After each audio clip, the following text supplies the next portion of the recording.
chain you will bear was full as heavy and as long as this 7 Christmas Eves ago.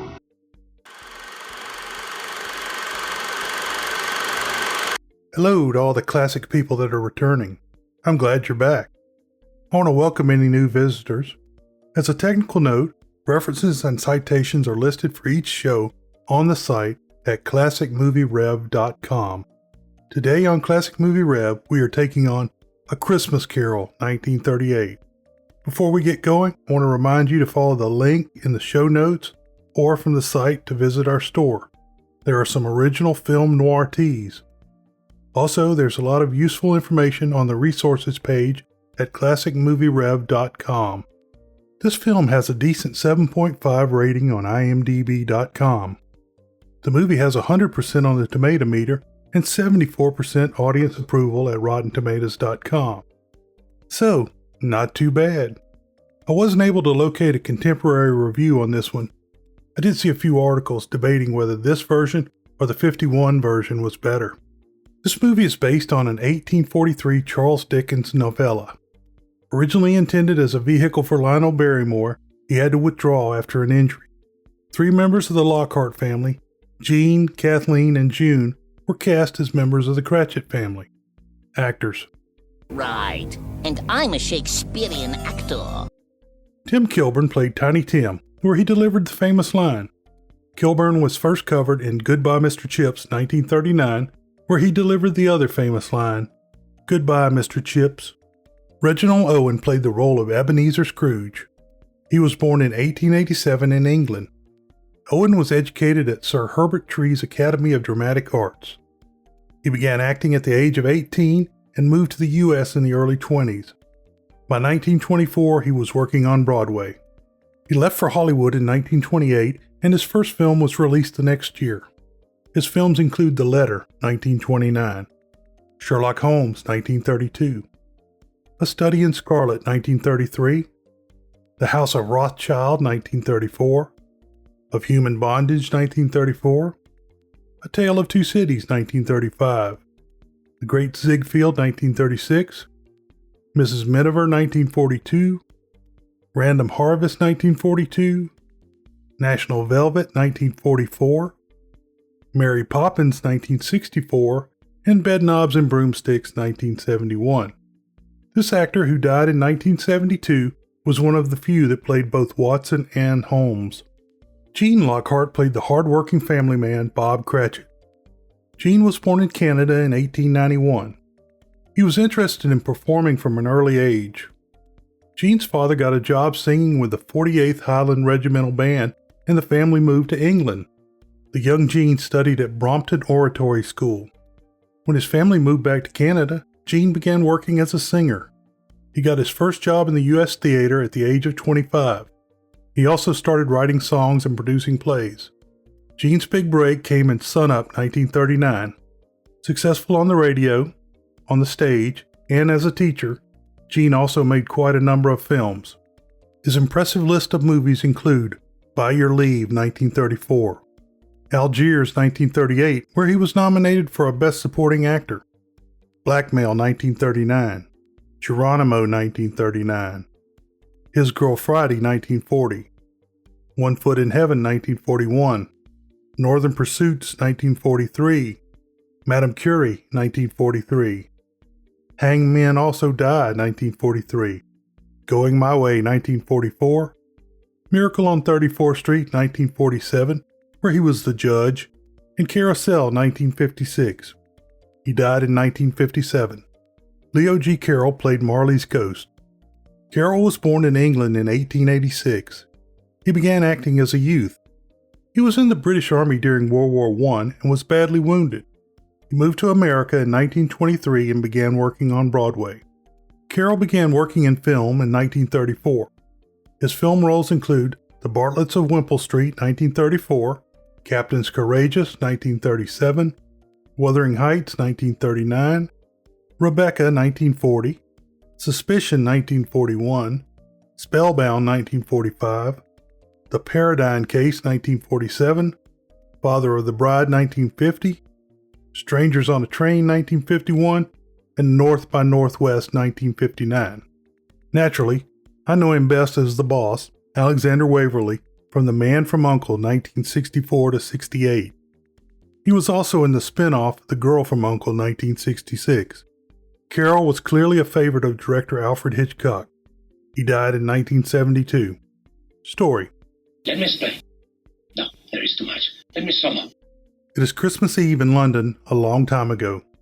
Happy people are scurrying about in the snow and having fun. Encouraged by an old woman, a young gentleman slides down the ice where the children are playing. At the end of the slide, he meets Tiny Tim, Terry Kilburn. Tiny Tim has a crippled foot. The gentleman puts Tiny Tim on his back and slides down the ice. In 2020, this is where the film would have ended. Tiny Tim's brother accidentally knocks the man down. In conversation, they find out that the man is a friend of their father, Bob Cratchit, Gene Lockhart. Peter Cratchit asks the man to take a shopping list to their father. They say they don't want to see the man that their father works for, Ebenezer Scrooge, Reginald Owen. The gentleman reveals that he is Fred, Barry McKay, Scrooge's nephew. The boys flee. In a very jolly mood, Fred arrives at the office of Scrooge and Marley. Bob Cratchit is hard at work in the frigid office. Fred greets him warmly. Fred delivers the note from Peter and Tiny Tim. Fred has a bottle of port to share with Bob. Goodly wine, a wine that'll race through your veins with little torches. It's port, Bob, the fifth essence of the Christmas spirit. Scrooge arrives and ruins the scene with some bah humbugging. A Merry Christmas to you, Uncle. God save you. Humbug. Christmas humbug? Uncle, I'm sure you don't mean that. Humbug I said, and humbug I mean. Merry Christmas. What right have you to be merry? You're poor enough. What right have you to be dismal? You're rich enough. Humbug. Scrooge is clearly anti-Christmas. Fred has the true spirit of Christmas. He tells his uncle that he is engaged and invites his uncle to Christmas dinner. Scrooge dismisses his nephew. As Fred heads out, two men come in to see Scrooge.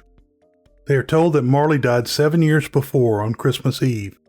The two men are collecting for the poor, and Scrooge says, "Send them to the prisons or poorhouses." Scrooge refuses to give and says the surplus population should be decreased. A few of us have endeavored to form a fund for the poor, to buy them food and drink and means of warmth. What can I put you down for, sir? Nothing. You wish to be anonymous? I wish to be left alone. Since you asked me what I wish, gentlemen, that is my answer. I help to support the institutions I mentioned. They cost enough. And those who are badly off must go there. Many can't go there, and many would rather die. If they'd rather die, they'd better do it and decrease the surplus population. Bob has to work until 6:30 p.m., and Scrooge finally sends him away. Scrooge gets cranky because Bob wants Christmas Day off. Scrooge absconds with the port. Bob gets into a snowball fight with some of the youths on the way home. Bob knocks off Scrooge's hat with a snowball. In retaliation, Scrooge fires him. Bob walks home and his Christmas joy soon returns. He spends most of his money on a feast for the family. At home, he is greeted by his wife, Mrs. Cratchit, Kathleen Lockhart. He has a septenary of children, including his real daughter, June Lockhart. Mrs. Cratchit was his real wife and the mother of June. Scrooge eats alone at a restaurant and is as cranky as ever. He makes his way home, and the brass knockers on the door turn into the face of Marley's ghost, Leo G. Carroll, for a second. Time to move. Scrooge enters his bedchamber and locks the door behind him. He helps himself to a dose of patent medicine. Scrooge checks beneath the bed. This is an excellent check to make before retiring for the night. He hears noises and bells. With a boom, Marley's ghost enters the room. He's weighted down with chains. Scrooge thinks he sees the ghost as a result of indigestion. It is 10 p.m., and Scrooge calls up the night watch. Of course, there is no ghost when they get there. He throws them out without the drink they requested. In here! Right-ho! There he is. Out with him!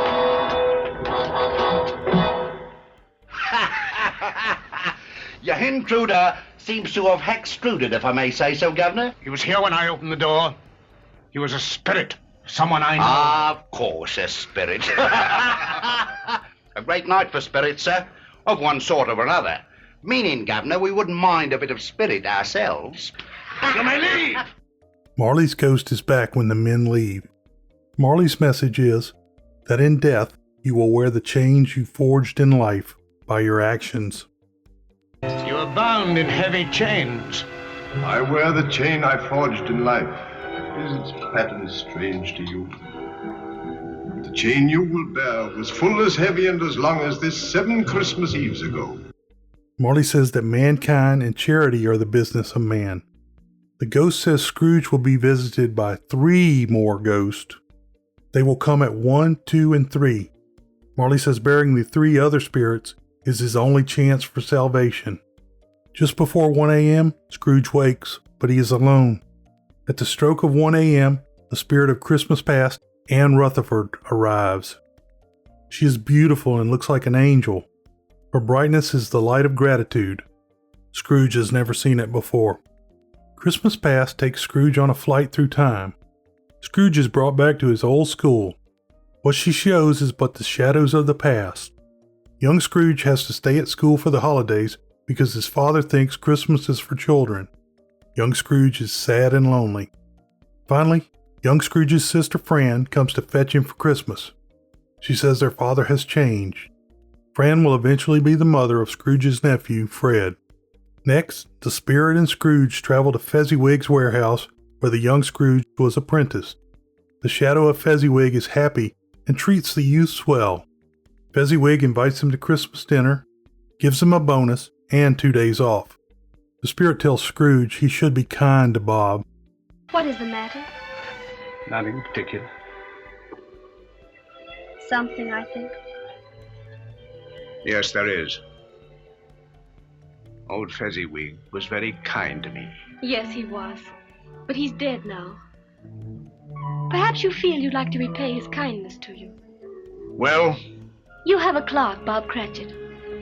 Old Fezziwig would have been very happy if you had shown your gratitude to him by showing kindness to others. Your clerk, for instance. Business is business. I am a good businessman.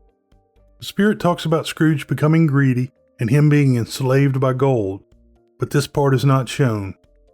Scrooge wakes in his bed. At the stroke of 2 a.m., the spirit of Christmas present, Lionel Brom, arrives. He is a large fellow with a beard. He has a horn of plenty and a crown of holly. Since they are in current time, they teleport. Scrooge watches people going about happily. When there is trouble, the spirit dispenses Christmas cheer from his horn. What do you sprinkle from that horn that made them stop quarreling?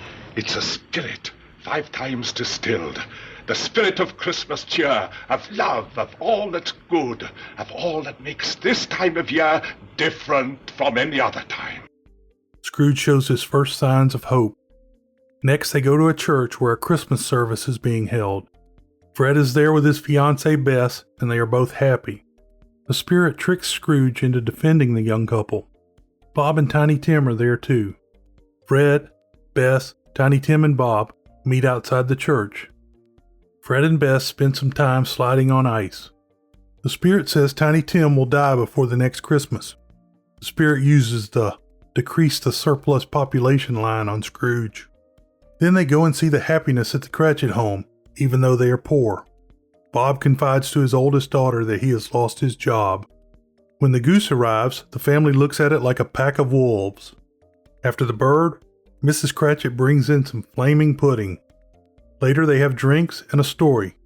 Scrooge doesn't want to leave the happy scene.